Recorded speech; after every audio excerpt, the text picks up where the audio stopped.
Hey everyone, Zach the Movie Fan here, and today, this one is special. Today to end off today, we're going to talk about Friday the 13th, the final chapter. Friday the 13th, the final chapter was released in 1984. And yes, I did double check this time. I again apologize for the mistake I made in my part 3 review. But yeah, Friday the 13th, the final chapter picks up right where part 3 ended. Jason seemingly just kind of shrugs off all the major wounds he got in part 3. Breaks out of the hospital, but not before killing off 2 people, and is now picking off a bunch of teens who have rented out a house in the woods right next to a cabin where a mom, a daughter, and the little son live. The funniest thing about this movie is that despite this being called the final chapter, this was not the last Friday the 13th movie. And there is a reason for that, and it actually is quite funny. I mentioned, if you guys recall, I mentioned this in my review for the original, but the Friday the 13th movies were not well received when they came out back then. The best comparison I can give is, you know how when the electric guitar was first invented, and when people heard it, they thought it was the sound of the devil. That's kind of like how these movies were seen by a lot of people. Paramount had always been embarrassed to have their name with this franchise as a result, but they kept it going. They only kept making sequels because of how much money these movies were. Like, these were big money makers at the time. So, but at one point they wanted to wipe their hands clean of this franchise. So that's how we got this. Friday the 13th, the final chapter. In fact, if you look behind me, this image here of a bloodied up hockey mask with a knife through the eye. This was on all the posters for the film. Like, they were really pushing it that this would be the last Friday the 13th movie. So why isn't it the last one? Well, because like I said, this made a lot of money. So Paramount made another one, but we'll get to that next week. But I'm excited to really talk about this one because, a lot of people over the years, Friday the 13th fans, I don't want to say all, but most, consider Friday the 13th, the final chapter, to be the best film in the series. And after rewatching it, yeah, it still pretty much is. This movie is still so much fun. Don't get me wrong, this is not like one of the scariest movies ever made, not even close. But in terms of the whole series, this is the best.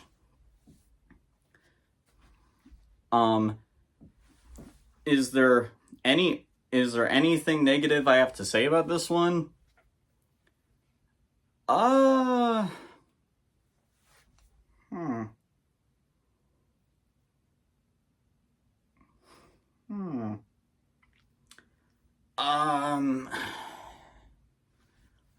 mean, I guess the dialogue isn't the best at times, but that's to be expected, and it's definitely better.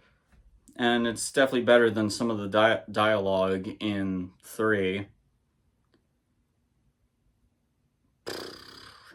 There's this one character, Rob, who is apparently there's one character, Rob, who is trying to hunt down Jason. Apparently, he was the brother of this one girl that died in part 2. The movie does a poor job reminding us of who he's talking about. And I think that's it. Everything else in this movie, I think, is a lot of fun. I think the reason why a lot of people consider this the best of the movies is because out of all the Friday the 13th films, this one has everything, and I mean everything, that fans love the shit out of. Brutal, gory kills, it's here. Great practical effects and makeup. It's not only here, but Tom Savini, who did the gore effects for part 1 for the original, actually came back for this one. And it might be the best gore effects in the entire series. Jason, an absolute beast in this film. He is straight up monstrous in this movie. This is probably the most intimidating Jason, at least so far. The actor that played Jason in this one, Ted White, I think did a phenomenal job. In fact, honestly, this might be the only Jason I can think of who could give Kane Hodder a run for his money. But even then, I say that's really close. The characters, all incredibly likable. They even went as far as to get 2 big names of the 80s in this: Crispin Glover, who you may remember as George McFly from Back to the Future, and Corey Feldman, who is well known for playing Mouth from Goonies. Crispin Glover is hilarious as hell in this movie, which is expected. I mean, it's goddamn Crispin Glover. That infamous scene where he's like dancing and doing like this weird finger shit. It's ridiculous, but it's fucking hilarious. It still is funny to watch to this day. Fun fact, by the way, apparently Crispin Glover, he actually improvised that entire scene. In fact, originally that scene was played to, I believe, the song Back in Black by AC/DC, but because they didn't want to pay for licensing, they instead used a song from the band Lion, who Transformers fans may remember as being the guys who did the rocking cover of the Transformers theme for the Transformers movie back in the 80s.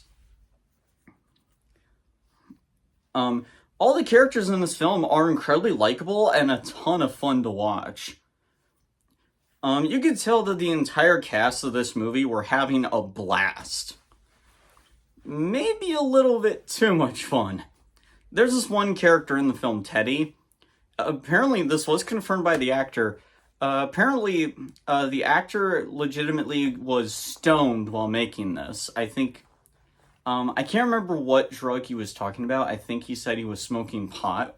And you can totally tell throughout the second half of this movie, he just looks totally lost in space. And it's funny. His acting is so awkward, it's legitimately funny. It also has probably the most nudity compared to the other films. The blood, but yeah, the soundtrack by Harry Manfredini, absolutely perfect. This movie just really has everything that Friday the 13th fans love about this series. And that's why everybody just loves the hell out of this one. It was also the first film to, I personally feel, give us a legit main character. Corey Feldman plays Tommy Jarvis, and he's incredibly likable in this. Although, granted, Corey Feldman always had just this charm to him in any movie he was in back in his heyday. He's a very likable kid in this, especially because we see that he makes like a bunch of creepy masks and creature effects and stuff. Like you really like Corey Feldman a lot. You really like Tommy in this movie a lot, because he kind of feels like how a lot of fans of the series felt towards these movies. Huge fans of horror in general. The cinematography and camera work is awesome in this. There's a lot of really cool. There are some really cool shots in this. There's a scene where Jason stabs one of the characters with, I think, a spear. And we don't. And the camera does a close up on the side of the house, and we see Jason's shadow stabbing her. Just such a really cool shot. Really. But what really makes this movie. But what really makes this movie just honestly quite freaky really is Jason. I will admit, I don't really find Jason to be that scary, at least compared to other horror movie villains. But he is legit creepy here because of how sneaky he is and just how pissed and ruthless he is in this. Like I said, this movie might have some of the most brutal kills in the series.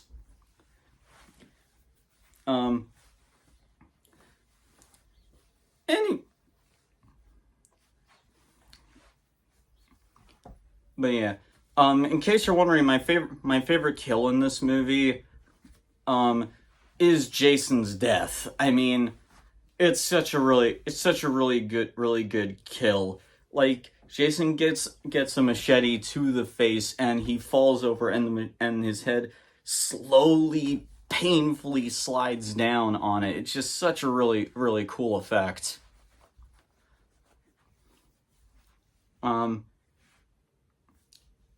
But yeah, there's not really much else to really say about this one.